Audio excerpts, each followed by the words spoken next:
Começa agora na Catedral FM, Panorama Brasil. Olá, boa noite. Está no ar pela Catedral FM o programa Panorama Brasil. Toda segunda e sextas-feiras, de 18h10 às 19 horas. Você fica informado sobre os temas políticos do estado do Rio de Janeiro e do Brasil.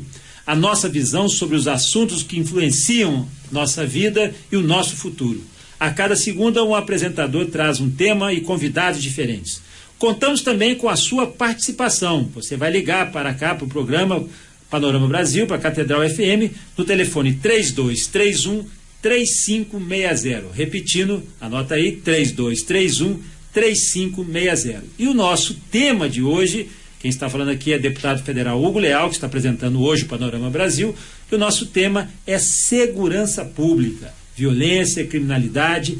Vamos falar um pouco dessas, o que é importante nesse momento nós trabalharmos dentro da segurança pública, mudar a legislação, prender mais, o que é necessário. E para isso nós temos dois convidados muito especiais. Eu estou aqui com a deputada estadual Marta Rocha, que foi chefe da Polícia Civil no Rio de Janeiro. Boa noite, deputada Marta Rocha. Boa noite, uma alegria de estar aqui nessa noite tão linda, depois de ouvir Dona Ani, que nos sensibiliza todo o tempo. Amém, que coisa boa. Marta Rocha, que hoje exerce o cargo de deputada, mas tem a carreira tradicional como delegado de polícia, sendo chefe de Polícia Civil aqui do Rio. E tenho também a companhia do meu amigo, colega, advogado criminalista, Rogério Marcolini, que é sócio do escritório Felipe Amodeu Advogados, um dos mais brilhantes advogados criminalistas do Rio, e obviamente também com a sua presença brilhantando o nosso programa aqui hoje. Boa noite, Rogério. Boa noite, deputado Hugo Leal. Boa noite, deputada Marta Rocha. É um prazer estar em companhia tão ilustre de representante do eleitorado do Rio de Janeiro. E boa noite aos amigos ouvintes da Rádio Catedral.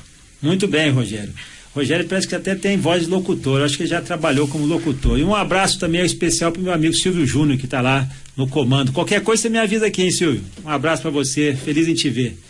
Eu queria também aproveitar esse momento e desejar uma feliz Páscoa, né? Nós vivemos a Páscoa ontem, a ressurreição, e nós temos ainda todo esse período de Pascal aí, pelo menos mais 3, 4 semanas para viver o período Pascal, e quero aproveitar aqui e mandar um abraço aos ouvintes, desejando uma feliz Páscoa a todos. E o nosso tema de hoje, né, o debater as propostas que estão sendo analisadas pelo Congresso Nacional na área de segurança pública, com finalidade de tentar reduzir os altos índices de criminalidade. Participe você também, a sua participação é muito importante. Vou repetir o telefone, 3231-3560. Vou dar alguns dados aqui para começar o nosso tema, nosso debate. A taxa de homicídio aqui no Brasil é 32 por 100 mil habitantes. É mais de 5 vezes superior à média mundial. A Organização Mundial da Saúde estima que ocorram no planeta, em média, 6 mortes para cada grupo de 100 mil habitantes. Nós temos 32 homicídios por 100 mil. Aqui no Rio de Janeiro a taxa é menor. Na cidade do Rio de Janeiro a taxa em 2012 foi de 21,5 homicídios por 100 mil habitantes. E, inclusive, os números estão em queda também, sobretudo nas áreas pacificadas. Isso é importante registrar, ou seja, dizer que nem tudo está perdido. Porém, a grande preocupação que nós temos hoje é onde vai parar essa escalada da violência. E uma pergunta que nós fazemos aqui, eu trouxe alguns temas que estão sendo debatidos na Câmara dos Deputados, e eu começo aqui com a minha querida deputada Marta Rocha, delegada de polícia. Você acha, Marta, que mudar a lei é necessário, é importante, ele é o diferencial? Eu acho que a mudança da lei é um componente numa estratégia de enfrentamento da questão da criminalidade, né? Eu estava aqui ouvindo atentamente seus dados. Essa redução, ela se deu não só no Rio de Janeiro pela questão das unidades de polícia pacificadora, mas eu quero destacar aqui uma ação típica da Polícia Civil, que foi a criação da divisão de homicídio. A divisão de homicídio hoje, né, ela conta com 200 servidores policiais. Ela tem uma estrutura que faz com que você chegue imediatamente ao local, acompanhado de uma equipe técnica, porque nós sabemos o quê? Que serão nas primeiras 48 horas que nós vamos conseguir elementos indispensáveis para esclarecimento de um fato, em particular de um homicídio. Acho que, ainda falando sobre o aspecto do Rio de Janeiro, nunca se prendeu tantos dados aí, eu não estou com eles na ponta do lápis, mas posso dizer que no ano de 2014, mais de 30 mil pessoas foram presas, né? Nós sabemos aí a questão da participação do adolescente infrator. Eu quero contar uma experiência que eu tive, porque eu estou na Polícia Civil desde 83. Quando eu cheguei na Polícia Civil em 83, os meninos que eram apreendidos, eles diziam assim: tia, eu estou num 5-5, eu não estou num 5-7. O que ele queria dizer? Primeiro, que ele olhava pra gente e chamava de tia.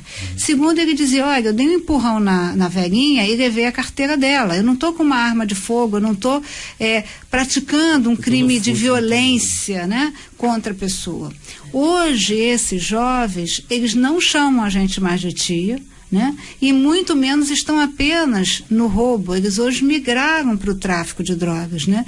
E migraram com o emprego da violência. Eu fui vítima de uma tentativa de furto e tive a felicidade de deter o menino que puxou meu cordão com a minha medalhinha Nossa Senhora da Conceição, que me acompanha o tempo inteiro. E naquela contenção ali do menino, eu fui cercada por 3 adolescentes. O menino que levou minha medalhinha tinha apenas 12 anos. Um daqueles adolescentes, né, que tentava tirar o menino, ele tinha 15 anos, e quando eu apresentei, que eu fui socorrida pela população, quando eu cheguei na DPCA, na Delegacia de Proteção à Criança e Adolescente, e apresentei o fato à autoridade policial, esse menino de 15 anos estava sendo apresentado pela 5ª vez. A lei dizia o quê, né? Diz o quê? Não havendo violência ou grave ameaça, a possibilidade desse menino ser tratado pela família, ser recebido pela família. Então, eu acho que não será apenas porque eu acho assim que a questão que a gente tem que tratar não é apenas aumentar o poder da lei, né? É a certeza da punição através da lei, né? E não vamos achar que com a redução da maioridade ou com leis mais graves, isso por si só tem o poder de abrandar a questão da... Existem outros fatos que a gente tem que falar aqui sobre a prevenção, a gente tem que falar aqui o papel da família, né? Eu acho assim, né? Eu digo assim sempre, né? Se a gente obedecesse as leis de Deus, não precisava de polícia. Precisava de amar a Deus sobre todas as coisas, respeitar o próximo, honrar pai e mãe, então realmente não haveria. Eu vou começar a encerrar, porque eu acho que é importante todo mundo falar, mas eu acho que é um componente, né? Eu acho que a mudança da lei, com certeza, né? Nós tivemos aí, eu quero só dar uma lembrada aqui, que ano passado, em 2013, corrigindo, nós tivemos a questão das manifestações. Sim. Eu assisti policiais militares sendo violentamente agredidos de forma verbal. Como se fosse se eles perdessem, né, a sua capacidade e tivessem excedido, eles estariam num tipo de conduta, mas aquela ofensa é crime de menor potencial ofensiva, 9.099. Então, o policial vai levar aquela pessoa para dentro de um processo que ao final vai ter pagamento de cesta básica, se é que é o caso. A questão da receptação, então, eu acho assim, que tem que ter uma alteração da lei, eu concordo, mas nós não podemos ter a ideia de que somente com a lei nós vamos resolver o problema da criminalidade. Eu vou dar 2 exemplos aqui, vou passar a palavra aqui ao doutor Rogério. Por exemplo, nós estamos discutindo um projeto de lei na Câmara, que é o projeto PL 3131, que torna homicídio qualificado e crime hediondo assassinar policial, bombeiro militar, integrante das Forças Armadas, sistema prisional e Força de Segurança Nacional. Aumentar a punição. Até uma lógica, porque nós tivemos aqui também no Rio de Janeiro um dado interessante, negativo, né? O número de policiais assassinatos e mortes em confrontos entre agentes e bandidadeiros não para de subir também, é um fato. E aí passou-se a discussão na Câmara dos Deputados que ao você qualificar, tornar crime hediondo assassinar um policial, você poderia inibir. Isso efetivamente acontece? Você acha que na sua concepção como advogado criminalista, ao ampliar a pena, isso inibe o fator, inibe o assassinato, inibe a ação do bandido, Rogério? Bom, deixa eu lhe dizer, deputado, eu acho que numa sociedade dinâmica é natural que se busque alterar as leis. Você não pode ter leis estáticas numa sociedade que está modificando o tempo todo. A questão é saber que tipo de lei nós queremos modificar e que caminho nós queremos dar à sociedade que vivemos. É muito fácil falar em mudar a lei de forma abstrata, mas a gente tem que entender que mudar a lei não significa muitas vezes mudar a realidade. Não se muda a realidade por decreto. É preciso mudar de outra forma, é preciso investir de outra maneira para que a gente tenha uma sociedade mais humana, uma sociedade diferente dessa que a gente vive atualmente. Com relação a essa questão específica do agravamento da pena, ou da qualificação do homicídio praticado contra policiais ou agentes públicos no exercício da função, eu tenho uma certa ressalva, tenho uma certa prevenção com relação aos tipos penais que são criados tendo como foco determinado gênero ou determinada categoria. Acho isso um pouco complicado. Vou citar aqui como exemplo, antes de entrar nesse assunto específico, até um pouco polêmico, mas a própria Lei Maria da Penha. Acho que é uma lei importantíssima, acho que é uma conquista das mulheres, uma conquista extremamente valiosa da sociedade, mas, lamentavelmente, na medida em que o legislador limitou esse alcance apenas às mulheres, ele impede que as medidas protetivas que a própria lei prevê, para outros casos, que são extremamente importantes, venham a ser aplicadas em outras situações de violência doméstica. Você pode ter situações de violência doméstica em que, por exemplo, a pessoa mais vulnerável pode ser um deficiente físico, pode ser uma vulnerabilidade econômica que não seja de gênero, pode ser o homem que seja dependente econômico da mulher. E nessas circunstâncias, embora a lei seja um instrumento muito importante, uma conquista social das mulheres, vem reparar uma injustiça de muitos anos, ela acabou sendo limitada no seu alcance por essa visão de ser uma lei voltada ao gênero e não ao fato em si. Eu acho que aqui nós incidimos no mesmo erro. Primeiro, porque a lei limita o alcance. Ainda que se entendesse que o correto seria você aumentar a pena para o homicídio de agente de segurança pública, você criaria desde já a seguinte indagação: mas e se por acaso a vítima do homicídio for o magistrado, o juiz de direito? Como tivemos há pouco tempo atrás uma juíza que foi assassinada, por acaso, por policiais militares. Ou membro do Ministério Público. Ou membro do Ministério Público. É regulado uma lei. Ou, vou dizer até que nem é funcionário público, mas o advogado que atua como assistente de acusação. Nesses casos, ele não terá a mesma tutela legal? Então, essa é a primeira indagação que eu faço com relação à lei. E segundo, eu acho que o aumento de pena nunca é uma solução muito adequada. Eu acho que no homicídio você já tem uma pena que tem uma escala penal bastante larga. A pena mínima do homicídio simples é de 6 anos, a máxima é de 20. No caso de homicídio qualificado é de 12 a 30 anos. No caso, só uma pergunta aqui, no caso, não tem de cabeça aqui, mas imagino, quando é contra a autoridade, no caso agente público aqui da área de segurança, ele também se tornaria qualificado. Uma qualificadora, né? É uma qualificadora. Seria tornar qualificadora. É uma qualificadora. Exato, já, né? Seria equiparar o homicídio qualificado, passaria a ter pena de 12 a 30 anos. Essa é a ideia. Então, é isso que a gente tem discutido, e eu tenho uma preocupação muito grande lá na Câmara dos Deputados, no momento que a gente discute essas matérias sobre segurança pública de forma esparsa, de forma separada, você perde o conjunto da obra. O que acontece normalmente, o Código Penal, que mesmo sendo de 1940, ele tem toda uma sequência lógica de discussão e de fatos, de crimes, de uma lógica do sistema nosso, que é o sistema codificado. Quando você extrai um trecho do Código Penal e aumenta, você desequilibra o sistema. Quando você pega uma legislação esparsa e aumenta e traz uma punição diferente, você acaba desequilibrando o próprio sistema. O que aconteceu agora, recente, eu vinha discutindo, tem um projeto lá, o projeto 6920, do deputado Márcio Marinho, que dobra a pena de reclusão para estelionato, altamente de 1 a 5 anos, se o crime for contra pessoa de idade superior a 60 anos. O que vai acontecer no crime de estelionato é que ele vai ser mais do que furto qualificado. Contra idoso. Como ele falou, é justificável. Claro, alguém vai votar num aumento de pena num crime contra idoso que cai naqueles contos do vigário? Não. Mas o que vai acontecer? Você vai ter uma pena muito maior, até mais do que o furto qualificado. E isso acaba desequilibrando o sistema. Não sei se é essa linha, doutor Rogério. É exatamente isso. Você não tem uma política criminal voltada para o todo. Ela é sempre casuística. Ela pega determinados aspectos da realidade e você procura corrigir pela aplicação da sanção penal. Isso não funciona dessa forma. A maneira adequada seria fazer uma reforma completa no Código Penal e adequar todas as leis para que elas fossem proporcionais entre si. É como você colocou, não é razoável que o sujeito que comete o estelionato, que portanto é um crime meramente patrimonial, sem violência ou grave ameaça à pessoa, e que ele tenha uma pena máxima superior ao crime do roubo qualificado. Não é lógico, não é razoável. E na hora do enquadramento, Marta, você que tem a experiência de ser delegada, fica até meio confuso, fica difícil às vezes você... Eu quero dizer assim, que embora eu não concorde com todas as afirmações que foram feitas aqui, sobretudo na questão da Lei Maria da Penha, que eu entendo e acho que a sua ponderação foi bem coerente, né? Mas eu tenho uma militância pelos direitos das mulheres, então nenhuma. Eu acho que a Lei Maria da Penha cumpriu o seu papel. O papel que o movimento social faz no tocante à violência contra a mulher, talvez nos outros segmentos dos direitos, da conquista dos direitos, não esteja vendo. Mas eu quero me solidarizar a esse entendimento do casuísmo. Porque esse é que eu acho que a gente tem que discutir mesmo. Queria lembrar aqui o caso dos crimes hediondos, que foi uma movimentação e da própria prisão temporária de um fato lamentável da Daniela Pérez, não se tenha dúvida disso, mas numa fração de segundo, por uma movimentação da mídia, você traz essa legislação, né? Então eu concordo exatamente com isso. No caso específico aqui do idoso, a gente tem que lembrar, e me perdoem os idosos, que a vítima do crime de estelionato é aquele que deseja uma vantagem indevida.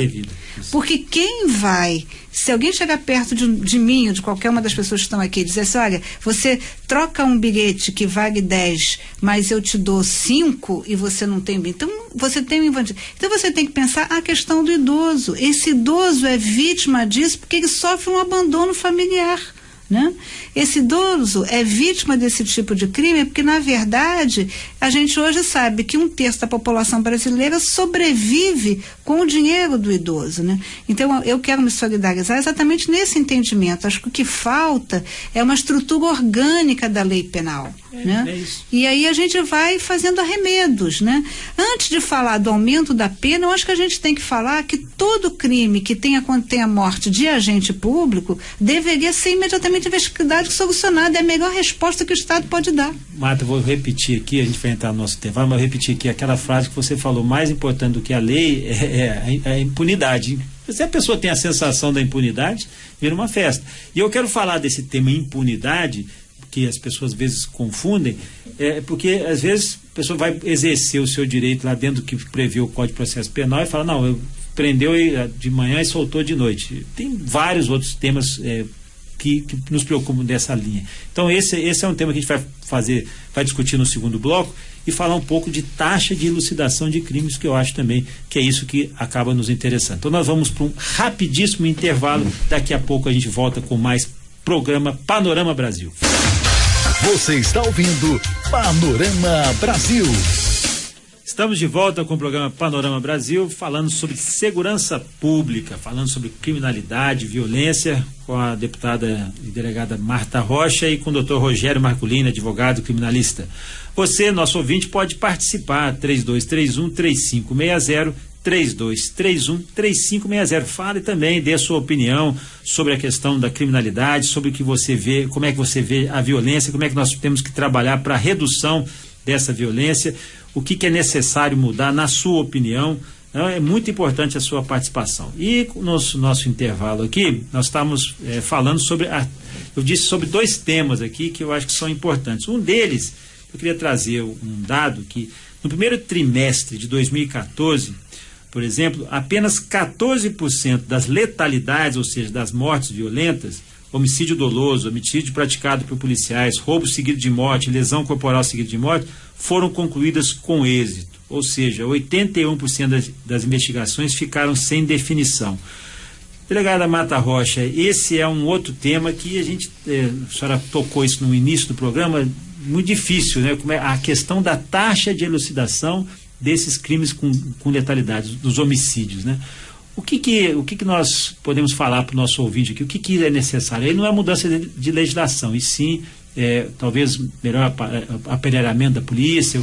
Eu acho que a Polícia Civil do Rio de Janeiro, a partir da implantação da divisão de homicídio, ela vem buscando qualificar a eficiência e buscar a eficiência das suas investigações. Eu acho que você contar com uma equipe de policiais que, diante do fato, imediatamente vão para a rua, e aí você tem que ter investimento em policial, você tem que ter investimento em equipamento, né? Você tem que ter uma infraestrutura, um protocolo de atendimento. Então eu acho que você tem conseguido aumentar. As pessoas têm que entender o seguinte, que em segurança pública é um investimento caro. Não é um investimento barato. E a segurança pública, ela tem que ser entendida como política de Estado e não como política de governo. O fato de no governo passado mudou a titularidade do Poder Executivo, né, do chefe do Poder Executivo, e não vai mais interessar. Eu quero dar um exemplo aqui. Em 1995, a Polícia Civil, em outubro de 95, inaugurou 2 delegacias. A Delegacia dos Crimes Resultantes de Acidentes de Trabalho e a Delegacia dos Crimes Raciais. Em janeiro do outro ano, quando mudou o titular do Executivo, a primeira coisa que foi feita foi extinguir essas 2 delegacias. Então, na verdade, a gente tem que ter um investimento e tem que ser cobrado. Agora, nesse norte da persecução penal, tem que ser cobrado todo mundo. Tem que ser cobrado o Poder Judiciário, a Polícia Civil, tem que ser cobrado o Ministério Público, tem que ser cobrado o Poder Judiciário, ou seja, todos têm que trabalhar para a solução. E aí eu quero dizer exatamente isso, né? O que eu coloquei aqui. Eu acho que não é eu matar uma pessoa num confronto, não é isso, mas é eu matar sabendo aquela pessoa pelo simples fato dela ser titular dela ter o título de policial, seja civil ou militar, né? Então, tão importante quanto a majoração da pena, se a gente vai discutir isso aqui, é a solução desse procedimento, né? Isso que eu acho que investigar é fundamental e a melhor maneira de combater a impunidade. Doutor Rogério, o senhor tem essa experiência de ser advogado criminalista, já lidou com vários crimes também, em várias circunstâncias. Essa taxa de elucidação, o que o senhor verifica por parte do advogado na área de trabalho? O que é a maior dificuldade? Eu vou lhe dizer, Hugo, que eu atuo na advocacia tanto fazendo a defesa como muitas vezes na assistência de acusação.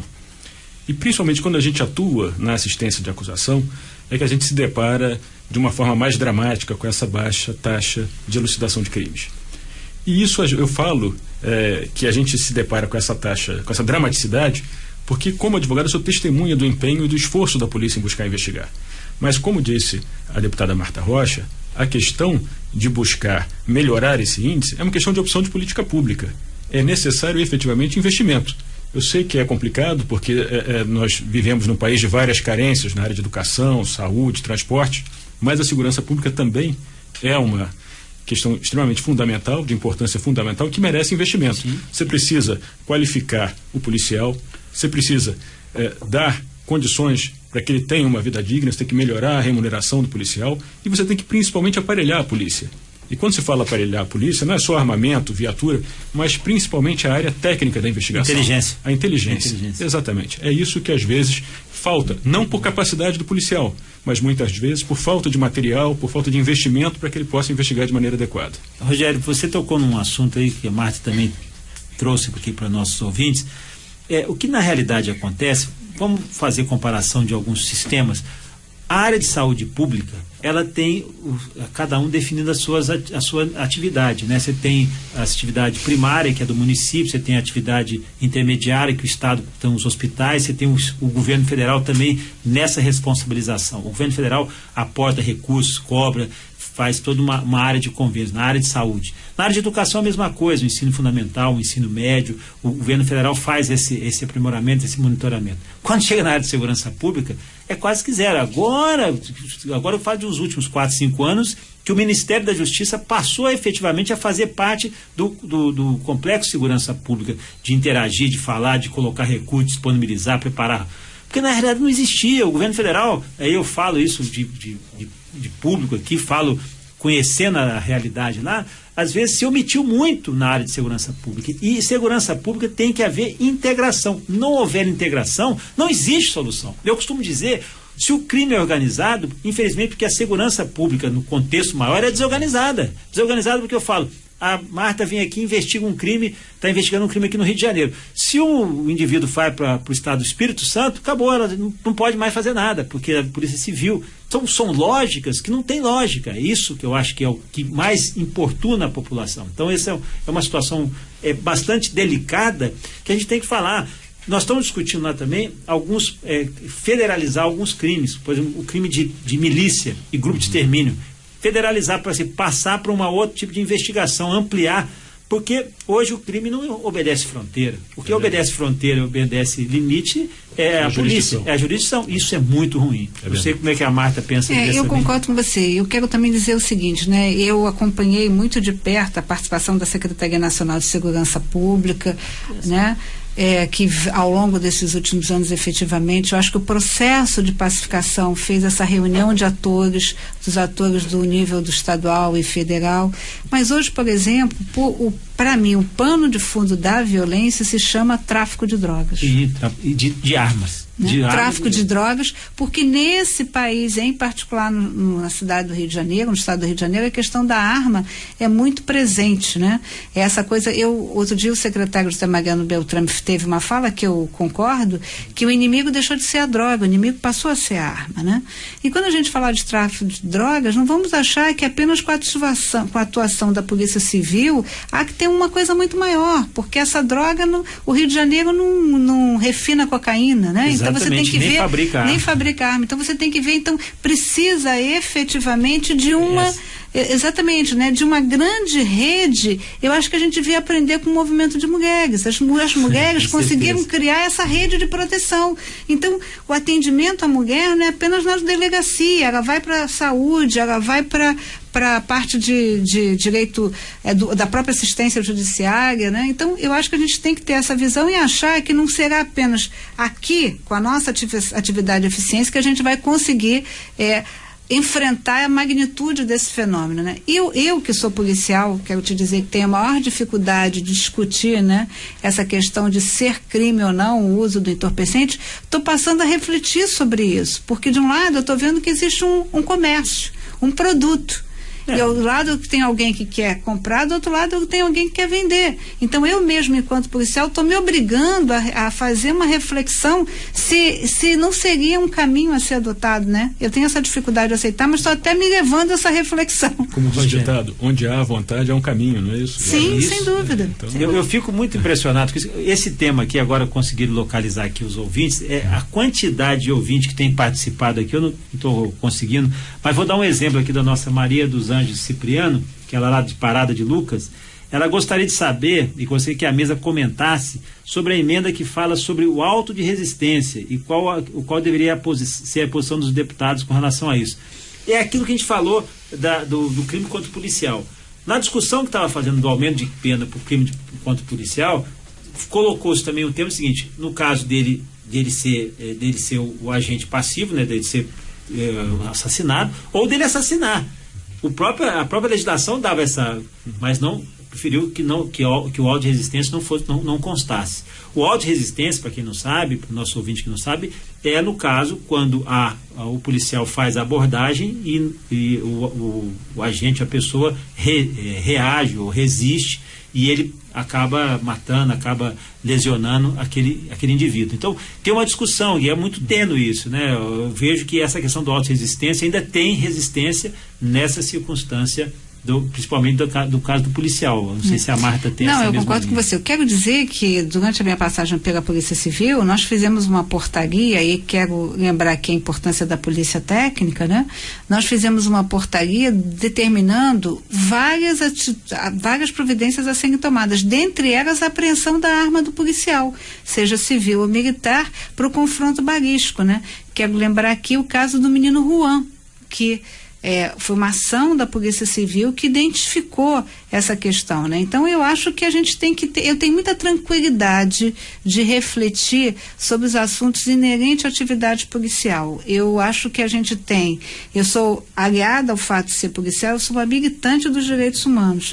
Então eu acho que a gente tem que observar isso, e vejo que hoje a Secretaria Nacional de Direitos Humanos e a Polícia Civil do Rio acatou isso, há uma determinação. Na verdade, estamos falando de um homicídio proveniente de uma ação policial, né? Em que houve, eu acho que interessa, uma coisa é você estar permitido por lei outra coisa é o excesso, e isso tudo tem que ser efetivamente investigado. Doutor Rogério, auto-resistência. Olá, Hugo. Deixa eu lhe dizer, na verdade, quando nós falávamos sobre o aumento de pena para o policial, o caso em que o policial é vítima da violência, eu acho que o projeto além de tudo, um pouco redundante. Porque como falávamos do casuísmo da lei, ele, de modo geral, ele visa responder às mortes de policiais por enfrentamento nas comunidades. Isso. Como a maioria dessas mortes já é feita por meio de arma de fogo, já é naturalmente um homicídio qualificado. Então você não teria necessidade de qualificar por uma outra razão, porque eles já são naturalmente qualificados. E se por acaso a morte do policial se dá por represália, pelo simples fato de ele estar com a carteira de policial no bolso, como acontece com frequência também, a gente tem visto isso no noticiário, também já seria qualificado pelo motivo torpe. O que torna, mais uma vez, o projeto de lei de certa forma redundante. É aquilo que você falou da falta de sistematização, de se olhar o direito penal como um todo e procurar olhar só o detalhe. Com relação ao auto de resistência, eu acho que seria o caminho natural. Se você pretende, de um lado, qualificar os homicídios em que a vítima é agente de segurança pública, você, de outro lado, você necessariamente também tem que aumentar a pena daqueles casos em que o autor do fato é o agente de segurança pública. Porque o fundamento para um é dizer, ora, se você comete o crime contra um agente de segurança pública, você está atingindo, de certa forma, o Estado, não só aquela pessoa como ser humano, mas a própria instituição da polícia, claro. O próprio Estado. O mesmo se dá quando o agente de segurança pública pratica o fato criminoso. Ele, como agente do Estado, a conduta dele é muito mais reprovável, porque ele está ali para defender, ele está ali para proteger. Então, se ele se excede, se ele pratica um ato que a justiça considera criminoso, é natural que a pena dele seja maior também. Doutor Rogério Marcolino, eu estou ouvindo o senhor falar aqui, estou exatamente lembrando, que me remeteu aqui à discussão no plenário da Câmara na semana retrasada, semana passada também, sobre exatamente esse tema. A linha é muito lógica, mas não venceu, porque parte das pessoas que defendiam, não pode colocar na mesma lei. O equilíbrio do sistema é exatamente esse. Você dá a condição a ele, por ser agente de segurança, uma condição especial da qualificadora, e também coloca a responsabilidade na mão dele, no caso. E vai responder. Quem vai dizer são os fatos, não é só a legislação que vai dizer sobre isso. Posso dizer, Hugo, que a própria sistemática do Código Penal de hoje já é assim. Já é assim. Ela normalmente agrava a pena do agente público que pratica o delito, em comparação com o particular. Quer dizer, já é assim que funciona de modo geral. Eu costumo dizer que às vezes na Câmara lá tem muitas pessoas que têm boa intenção, mas não têm noção do que estão fazendo discussão, principalmente nessa parte da segurança pública e da área penal, porque a pessoa, a primeira reação é resolver, suavizar, não, vamos aumentar a pena que pelo menos eu me fico mais confortável. Como assim, né? Eu acho que é muito arriscado uma circunstância dessa, mas estamos tratando de uma democracia e é válido. E aproveitando em democracia, eu quero falar aqui dos nossos ouvintes. O Mário Félix, lá de Bangu, parabeniza o programa e diz que a mesa sempre aprende coisas boas com esse programa. Obrigado, Mário Félix. O Luiz Cláudio Souza Ribeiro, de Campo Grande. O governo federal e estadual deveriam criar uma parceria com a Fijan, CS Senac, para criar um presídio escola, que poderia ser uma medida. É uma boa, acho que essa questão, vamos acabar caminhando para isso mesmo, a qualificação do sistema prisional também. Nós tivemos aqui na semana retrasada a doutora Maíra, que é a presidente do Conselho Penitenciário, uma pessoa extremamente esclarecida, onde já saíram empregados. Essa sugestão é muito boa, é racional, viu, Luiz Cláudio Ribeiro, agradeço a sua participação. Maria da Conceição Silva, Parque Boa Esperança, lá em Belford Roxo. Em sua opinião, tem que haver mais fiscalização na área de segurança pública, com total apoio do poder público. Claro, fiscalização, o policiamento. O Michel S., da Tijuca, ele diz: parabenizo o programa de hoje. O que dificulta uma definição sobre a nossa segurança pública é como obrigar os governos a melhorar as leis. Michel, não é a gente viu aqui que não é só a lei, né? Às vezes é melhorar a própria sistemática. Eu quero também agradecer aqui o Sandraque Arruda, também fez aqui, mandou um abraço para nós, para a mesa, lá de Padre Miguel. E são vários outros nossos ouvintes aqui que estão participando também, alguns perguntando sobre essa questão do aumento de pena. E eu vou trazer um outro projeto aqui que eu achei. 2 minutinhos? Vamos entrar aqui, 2 minutinhos, já está lá o Silvio Júnior já me falando, para eu já encerrando aqui, pelo menos esse segundo bloco, né, Júnior? Não acabou o programa ainda não, viu? O nosso ouvinte aqui, o Silvio, é muito carrasco aqui do nosso horário, mas aí eu vou aproveitar aqui e vou trazer um outro tema que eu achei, esse eu achei um tema interessante, um projeto que a gente discutia, eu tive até uma participação na relatoria dele, ainda mesmo que de forma indireta, projeto 3481 de 2012, que aumenta a pena para quem usa explosivo no furto qualificado. Eu acho que isso não existia doutor Rogério que está fazendo uma menção aqui meio, não sei se ele está feliz ou se ele está triste, mas de qualquer forma a pena atual do furto simples é de reclusão de 1 a 4 anos e multa. O texto aprovado eleva a pena de 3 a 8 anos com reclusão no caso de uso de explosivo. É o famoso caixa eletrônico, usar no furto dinamite para explodir caixa eletrônico. Eu acho que isso, o que ele deixa de ser um furto simples, um furto simplesmente para colocar em risco a vida das pessoas. Na hora que, no momento que você coloca explosivo, você traz ali uma situação bastante delicada. Então, essa matéria foi apreciada lá na Câmara, foi até unânime a discussão, a votação dela. Não sei, eu acho que isso talvez, na minha concepção, possa colaborar, né, doutor Rogério Marcolino? O que o senhor avalia desse projeto? Eu acho que o projeto é pertinente, o enfoque que ele dá é pertinente. Minha única objeção a ele, com todas as ressalvas, Hugo, não é pela lógica do projeto ou pelo espírito do projeto. Não é nem a penalização. É, mais uma vez, a falta de uma coerência sistemática, é a redundância. Porque a gente já tem a punição como furto qualificado pelo rompimento de obstáculo, que é justamente o caso quando se usa o explosivo para você conseguir ter acesso ao caixa eletrônico, o que for.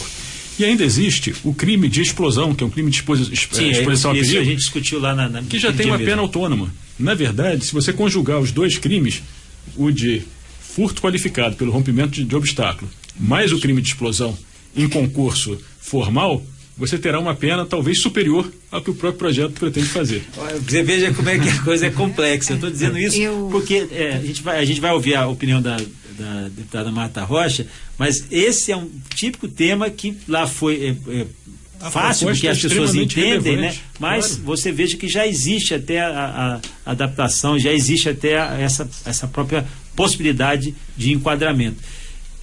Porque às vezes a gente fica olhando a circunstância e não efetivamente o que nós precisamos aqui é o resultado da eficiência. Marta, eu quero ouvir você sim, mas nós vamos fazer um rapidíssimo intervalo aqui e daqui a pouco nós voltamos.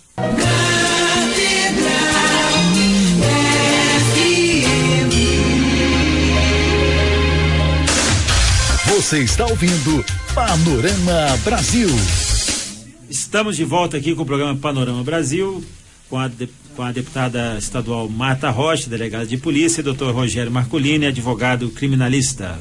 Participe você também, 3231-3560. 3231-3560. Nosso tema de hoje é segurança pública, modificações, legislação, violência e criminalidade. Eu quero aqui agradecer também mais participação dos nossos ouvintes aqui.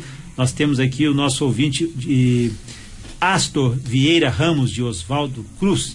Ele parabeniza a todos da mesa. E o que vocês acham do policial recém-formado abordar um trabalhador de maneira inadequada? Isso é provavelmente é ocorrido em alguma unidade pacificadora, né? Às vezes acontece, a inexperiência.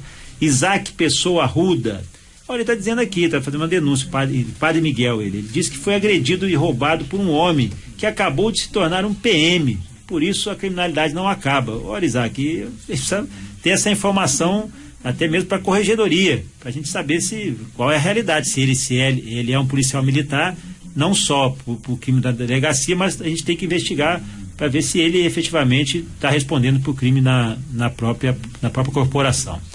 A minha amiga Sueli Cava, lá de Vila Medeiros, Belfort Roxo, um beijo para você, Sueli, saudades. Gostaria de saber se há algum projeto de segurança pública para a Baixada Fluminense. Tem alguma UPP? Tem UPP em Caxias, né? Eu acho que tem na Mangueirinha, já né? Tem na Mangueirinha, mas eu acho que tendo ou não tendo UPP, a Baixada não pode ser esquecida. Não, de jeito nenhum. Né? A Baixada é uma região importante, né, na história do Estado. Ali é uma região composta por mulheres e homens trabalhadores. Então a gente tem que ter o olhar para a Baixada da mesma forma que a gente olha para a capital, e da mesma forma olhar para o interior da mesma forma que a gente olha para a capital. Só uma coisinha, se você me permite. Essa pessoa que fez aí essa observação da prática do delito, sugeri que procure ou o Disque Denúncia 2253-1177, que o sigilo e o anonimato é garantido, ou então a própria ouvidoria da polícia. Nós temos lá um desembargador, doutor Luiz Sérgio. Acho que seria bom passar essa informação até para verificar a procedência e sendo verdadeira, porque acho que a pessoa também não falaria sem ter notícia, né? Para que possa ter a devida punição. O nosso ouvinte aqui de Padre Miguel, eu também não vou nem mais falar o nome dele, porque de repente isso pode fazer alguma implicação, mas nosso ouvinte de Padre Miguel, no final de...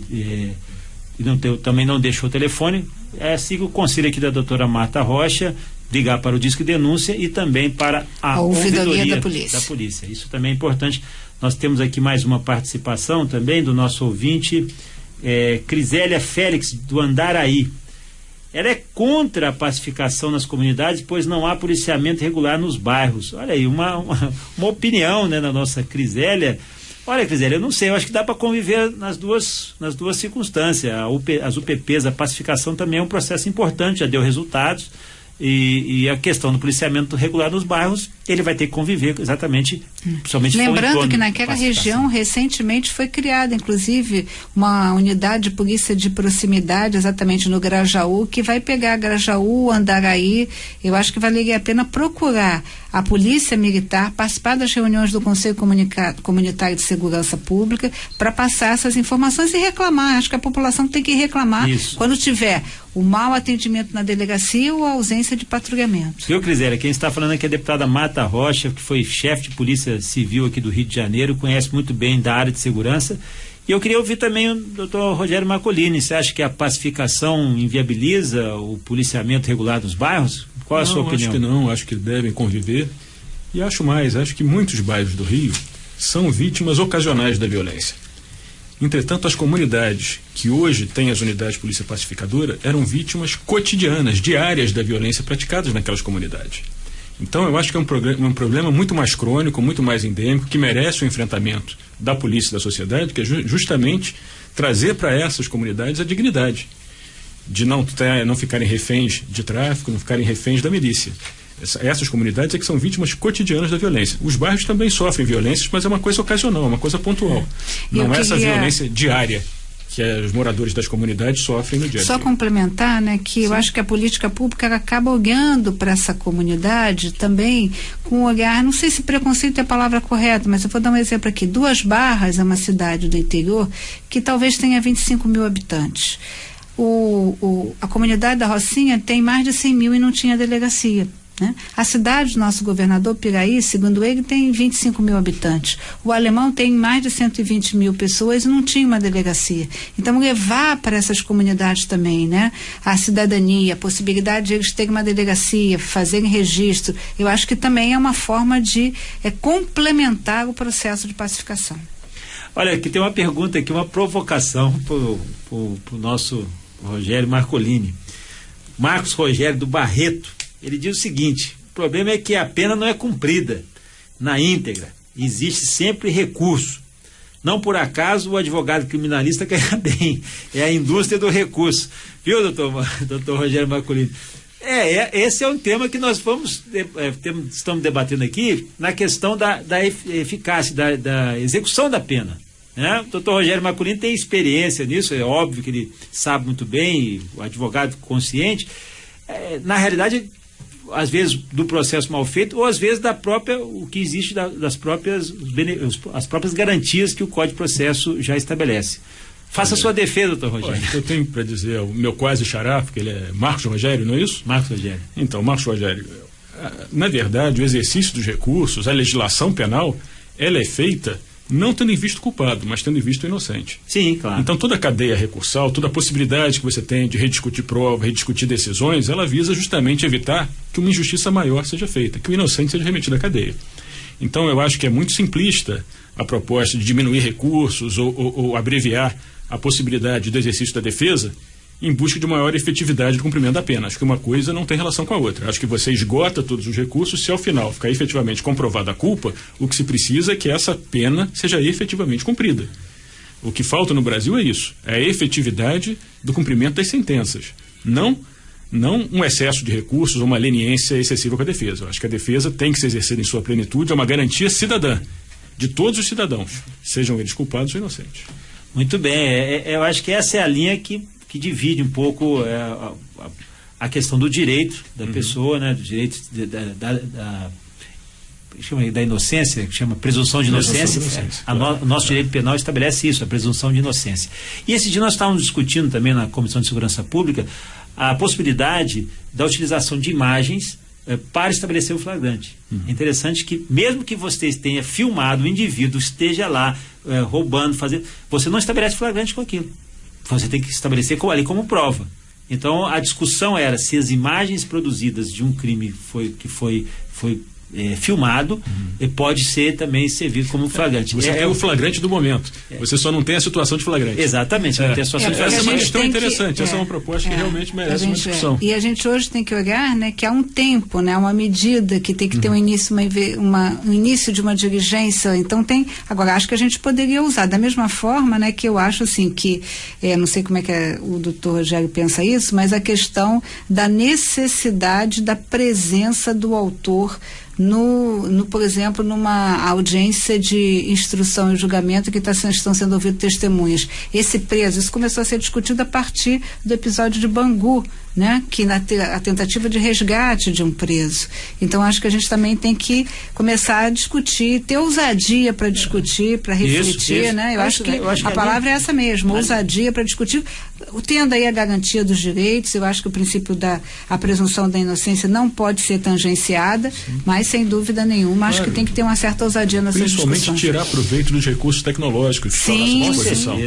Nesse caso específico, a videoconferência deveria ser a regra. Eu acho que é natural, é uma questão apenas de investimento. Eu vou dizer uma coisa, o programa, quando traz segurança pública, é sempre um tema delicado. E eu gostaria de... Tem muito mais participação aqui. A Jaqueline de Castro, de Brás de Pina, perguntou sobre as mães de Jacari para Marta, a Neide de Santiago. Olha, é muita gente. Infelizmente, a gente vai poder pegar essas informações aqui, a Fátima vai passar para a gente gente vai poder responder um pouco mais sobre essa questão de segurança pública, e a gente compromete em trazer também os nossos convidados aqui para responder. Até a pergunta que eu queria fazer aqui, não vai dar tempo hoje, que fala sobre investir a polícia sem a ajuda do judiciário, como reclama o secretário Beltrame, enxugar gelo. Não sei, vamos deixar essa pergunta aí para a gente responder durante a nossa participação. Eu estou muito feliz aqui, eu quero agradecer a deputada Marta Rocha, delegada de polícia, obrigado pela sua participação, Marta.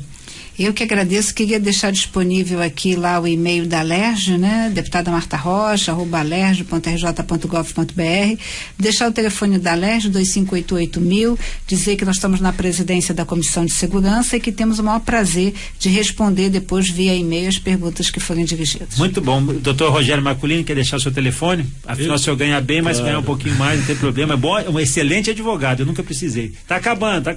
Agradeço, deputado Hugo Leal, a gentileza do convite, agradeço, deputada Marta Rocha, a elegância do debate, sempre muito proveitoso, e se por acaso qualquer esclarecimento que não tenha sido suficiente, eu estou à disposição. Meu e-mail é rogeriomarcolini@gmail.com e meu telefone é 2532-5592. Agradeço a atenção dos ouvintes. Obrigado pela participação de todos os ouvintes, obrigado aos convidados, e até a próxima sexta-feira, a partir das 18 horas, não perca. Panorama Brasil. Panorama Brasil volta na próxima segunda.